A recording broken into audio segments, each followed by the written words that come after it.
Hello everyone, good morning. कैसे हो आप सब लोग? आई होप सभी अच्छे से होंगे।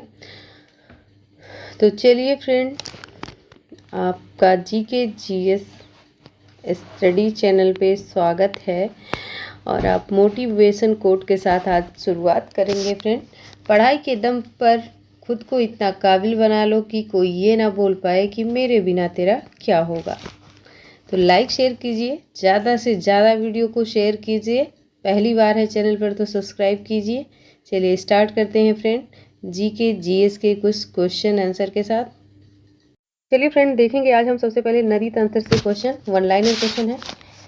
देखिए, भारत की सबसे लंबी नदी कौन सी है? तो आपको पता है कौन सी है, गंगा है। दक्षिण भारत की सबसे लंबी नदी कौन सी है? तो गोदावरी है। यमुना किस नदी की सहायक नदी है? तो यमुना गंगा की सहायक नदी है। नर्मदा किस सागर में गिरती है फ्रेंड? तो नर्मदा अरब सागर में गिरती है, अरेबियन सी में। ब्रह्मपुत्र नदी भारत में कहाँ प्रवेश करती है? तो ब्रह्मपुत्र नदी भारत में अरुणाचल प्रदेश में प्रवेश करती है। नेक्स्ट, सतलज नदी भारत में कहाँ से प्रवेश करती है? तो आपको पता है सिपकीला दर्रा, हिमाचल प्रदेश से। ताप्ती नदी किस दिशा में बहती है? तो ताप्ती नदी पश्चिम दिशा में बहती है। चंबल नदी किसकी सहायक नदी है? तो चंबल नदी भी यमुना की सहायक नदी है। दक्षिण की गंगा किसे कहा जाता है? आप सभी को पता है, दक्षिण की गंगा गोदावरी को कहा जाता है। पेरियार किस राज्य की प्रमुख नदी है? तो पेरियार केरल की प्रमुख नदी है। सरस्वती नदी किस प्रकार की नदी माना जाता है? तो सरस्वती नदी को लुप्त नदी के नाम से जाना जाता है, क्योंकि सरस्वती लुप्त हो चुकी है। महानदी कहाँ पर गिरती है फ्रेंड? तो महानदी बंगाल की खाड़ी में गिरती है। कृष्णा नदी कहाँ से निकलती है? तो कृष्णा नदी महाबलेश्वर से निकलती है। तिब्बत में ब्रह्मपुत्र नदी किस नाम से जानी जाती है? तो आपको पता है तिब्बत में ब्रह्मपुत्र नदी यारलुंग सांगपो के नाम से जानी जाती है। नेक्स्ट, पंजाब की 5 प्रमुख नदियां कौन सी है? तो पंजाब की 5 प्रमुख नदियां हैं झेलम, चिनाब, रावी, ब्यास और सतलुज। झेलम, रावी, ब्यास, चिनाब और सतलुज। तो चलिए आगे देखते हैं। अब कुछ आपके सामान्य ज्ञान से हैं, वन लाइनर, ठीक है, विज्ञान से हैं ये। तो देखेंगे आप 51 नंबर क्वेश्चन। प्रतिरक्षण निष्क्रिय का प्रयोग करके प्रतिरक्षियों को बनाने के लिए एक परिघटना है जिसे कहते हैं प्रतिजनों या फिर एंटीजेंस। एक कोषीय परजीवी है, तो एक कोषीय परजीवी किसको कहते हैं फ्रेंड? हाइड्रा, पैरासाइट को। आगे देखेंगे, किस अम्ल का संश्लेषण मानव अमाशय में होता है? तो हाइड्रोक्लोरिक अम्ल का संश्लेषण अमाशय में होता है। नेक्स्ट, फाइलेरिया का संचार किसके द्वारा किया जाता है? तो क्यूलेक्स मच्छर के द्वारा फाइलेरिया का संचार होता है। अगला, सबसे सामान्य स्तनधारी कौन है? तो मानव, और मानव का नाम आप जानते हैं, होमो सेपियंस। वह गिर पड़ेगा यदि उसका गुरुत्व केंद्र के आधार पर हो, ठीक है। एक प्रवर्धक उपकरण है फ्रेंड, तो क्या है? डायोड है, ठीक है। एक प्रवर्धक उपकरण डायोड है। वायु गर्म होती है संवहन के द्वारा, बाई कन्वेक्शन। जल घनत्व होता है, तो जल का घनत्व कितना होता है? 4 डिग्री पर अधिकतम होता है, ठीक है। 4 डिग्री सेल्सियस पर जल का घनत्व अधिकतम होता है। कौन कंप्यूटरों को टेलीफोन लाइन का प्रयोग करके डाटा अंतरिक्ष करने की अनुमति देता है? तो मॉडेम, ठीक है, मॉडेम। प्रकाश वर्ष किसका मात्रक है? तो प्रकाश वर्ष डिस्टेंस, मतलब दूरी का मात्रक है। सबसे लंबी नदी कौन सी है? तो सबसे लंबी नदी नील है।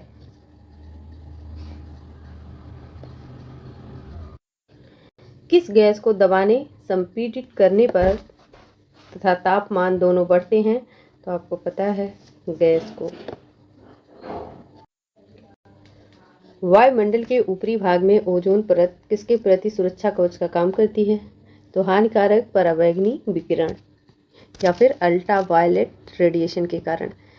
पेड़ों के बलयों पर बढ़ते हुए हिमनद को क्या कहते हैं या फिर क्या होता है? तो वे संकेंद्रित हो जाते हैं, दी बिकम कंसंट्रेटेड। हरी खाद प्राप्त की जाती है तो हरी सिंब पादपों के अपघटन से। माप की मैट्रिक प्रणाली किस देश में कब शुरू हुई थी? ठीक है, तो 1956 में इंडिया में शुरू हुई थी। इंडोनेशिया के उस मंदिर का क्या नाम है जहां रामायण महाभारत के चित्र बनाए गए थे? तो Angkor Wat. Angkor Wat Maharashtra में है।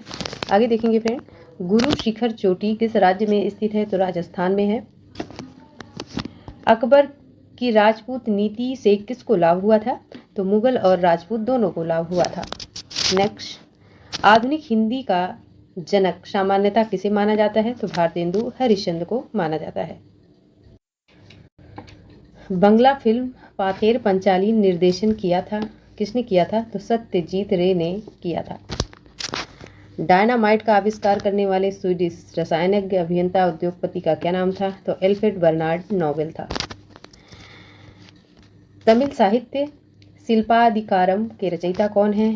तो तिरुवल्लुवर। ठीक है, तिरुवल्लुवर। ग्रीनविच किस देश में है? तो यूके में है। India the UK, sorry in the UK, याद रखेंगे, इंडिया नहीं, इन द यूके। अगला क्वेश्चन है, राष्ट्रपति को शपथ कौन दिलाता है फ्रेंड? तो सर्वोच्च न्यायालय का मुख्य न्यायाधीश राष्ट्रपति को शपथ दिलाता है।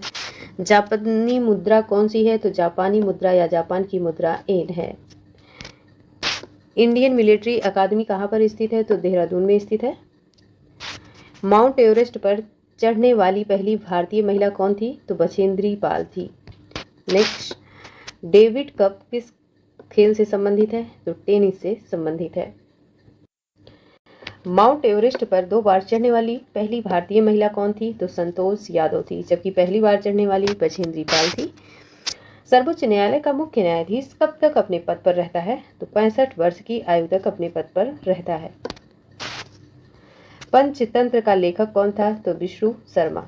ठीक है, कौन था? तो विष्णु शर्मा। समुद्रगुप्त मगध की गद्दी पर कब बैठा था? तो 380 ईस्वी में। चंद्रगुप्त के दरबार का महान कवि का क्या नाम था? तो महाकवि कालिदास था। अगला देखेंगे फ्रेंड, गायत्री मंत्र किस ग्रंथ में अन्य अंतर्विष्ट है? तो ऋग्वेद में, सबसे प्राचीन ग्रंथ भी है। सिंधु सभ्यता शब्द का सर्वप्रथम प्रयोग किसने किया? तो सर जॉन मार्शल ने किया। मूर्ति पूजा का आरंभ माना जाता है तो पूर्व आर्यों से। ऋग्वेद की मूल लिपि ब्राह्मी है। आर्य शब्द का शाब्दिक अर्थ श्रेष्ठ है। कौशेय शब्द का प्रयोग किया गया है तो रेशम के लिए कौशेय शब्द का प्रयोग किया गया है। 16 महाजनपदों का उल्लेख कहाँ पर मिलता है? तो अंगुत्तर निकाय में मिलता है। यापनीय एक संप्रदाय था तो ये जैन धर्म का संप्रदाय था। प्रारंभिक जैन किस मात्रा में लिखा गया है? ठीक है, प्रारंभिक जैन किस मात्रा में लिखा गया है? मात्रा नहीं होना चाहिए बल्कि यहाँ पे भाषा होना चाहिए। ठीक है, या किस शैली में लिखा गया है? तो अर्धमागधी, याद रखेंगे आप। बुद्ध का जन्म कहाँ पर हुआ था? लुम्बिनी में 563 ईसा पूर्व हुआ था। गौतम बुद्ध ने अपना प्रथम प्रवचन कहाँ पर दिया था? सारनाथ में। बुद्ध ने सर्वाधिक उपदेश कहाँ पे दिए हैं? तो श्रावस्ती में दिए हैं। विक्रमशिला बिहार के संस्थापक कौन थे? तो धर्मपाल थे। नेक्स्ट, बौद्ध धर्म का त्रिरत्न इंगित करता है तो बुद्ध, धम्म और संघ को।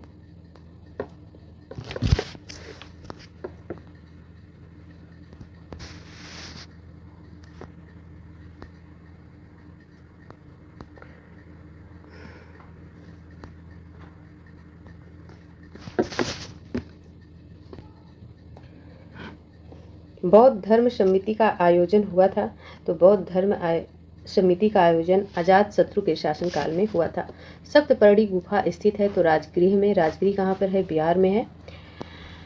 देश में मूर्ति पूजा की नींव रखी थी किसने? तो बौद्ध धर्म ने रखी थी। विशुद्धिमग्ग नामक पुस्तक किस संप्रदाय से संबंधित है? तो हीनयान से संबंधित है। अफगानिस्तान का बामियान प्रसिद्ध था, बुद्ध प्रतिमा के लिए प्रसिद्ध था। प्रथम भारतीय साम्राज्य स्थापित किया था जिसने? चंद्रगुप्त मौर्य ने स्थापित किया था। कौटिल्य का अर्थशास्त्र कैसी पुस्तक है? तो इसमें एक शासन के सिद्धांत दिए गए हैं। चाणक्य ने अपने बचपन का नाम क्या बताया या किस नाम से जाने जाते हैं? तो विष्णुगुप्त के नाम से जाने जाते हैं। आगे फ्रेंड, मुगल शासन के दौरान कुछ प्रमुख युद्ध हुए हैं तो उनके बारे में भी देखते हैं। पानीपत की पहली लड़ाई कब हुई थी? तो 1526 में हुई थी। किसके किसके द्वारा हुई थी? तो बाबर द्वारा भारत में और मुगल साम्राज्य की स्थापना के लिए हुई थी। खानवा की लड़ाई कब हुई थी? तो 1527 ईस्वी में। बाबर ने मेवाड़ के राजा शुंग और उनके सहयोगियों को हराया था। घाघरा की लड़ाई कब हुई थी? तो 1529 में हुई थी। बाबर ने अफगान और बंगाल के सुल्तान के संयुक्त बलों को हराया था। चौसा की लड़ाई कब हुई थी? तो 1539 में हुई थी। शेर शाह ने हुमायूं को हराया था। पानीपत की दूसरी लड़ाई कब हुई थी? तो 1556 में हुई थी। अकबर ने हिंदू राजा हेमू को हराया था। थानेसर की लड़ाई कब हुई थी? तो 1567 में हुई थी। अकबर ने सन्यासियों के 2 प्रतिद्वंदी समूहों को हराया था। तुकारो की लड़ाई 1575 में हुई थी। अकबर ने बंगाल और बिहार के सुल्तानों को हराया था। हल्दी घाटी की लड़ाई 1576 में हुई। तो मुगल सेना ने राजा मान सिंह और मेवाड़ के राणा प्रताप सिंह के बीच अनिर्णायक युद्ध हुए थे 1576 में। हल्दी घाटी की लड़ाई, ठीक है, राजा मान सिंह और राणा प्रताप, याद रखेंगे। खानवा की लड़ाई, ठीक है, तो समूहगढ़ की लड़ाई कब हुई थी? तो 1558 में हुई थी। औरंगजेब और मुराद बख्श ने दारा शिकोह को हराया था। खानवा की लड़ाई 1659 में हुई थी। औरंगजेब ने अपने भाई शाह शुजा को हराया था। सराई घाटी की लड़ाई 1671 में हुई थी। अहोम साम्राज्य लाची बोरुक खान ने राम सिंह के नेतृत्व वाली मुगल सेना को हराया था। करनाल की लड़ाई 1739 में हुई थी। नादिर शाह मुगल बादशाह मोहम्मद शाह को हराया और मयूर सिंहासन और कोहिनूर हीरे सहित मुगल खजाना भी लूटा था। ठीक है,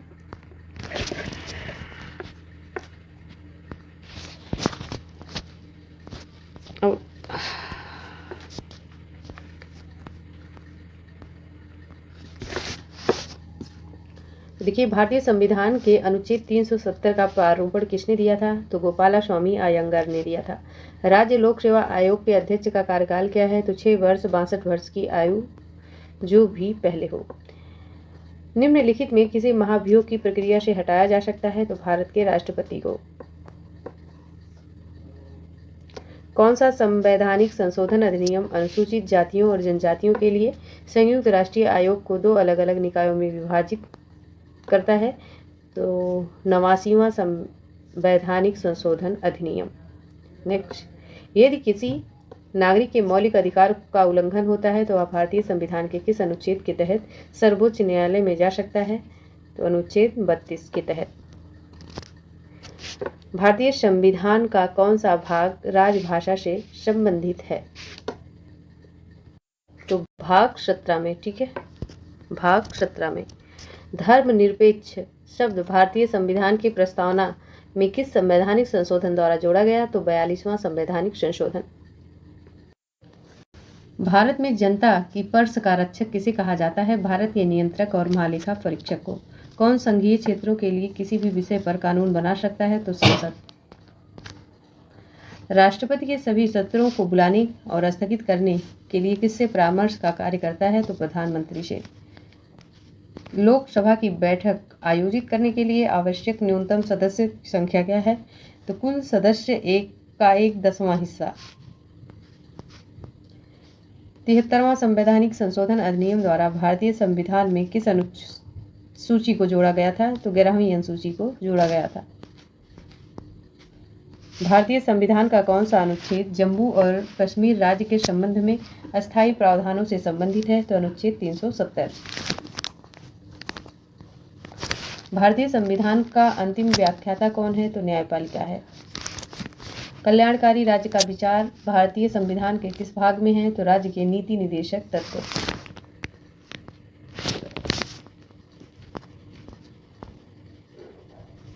भारतीय संविधान में मौलिक कर्तव्यों को किस संवैधानिक संशोधन द्वारा जोड़ा गया? तो 42वां संविधान संशोधन। कल्याणकारी राज्य का विचार भारतीय संविधान किस भाग में है? तो राज्य के नीति निर्देशक तत्व, ये हो चुका। नेक्स्ट, अब आइए 6 मौलिक अधिकार देखिए आप।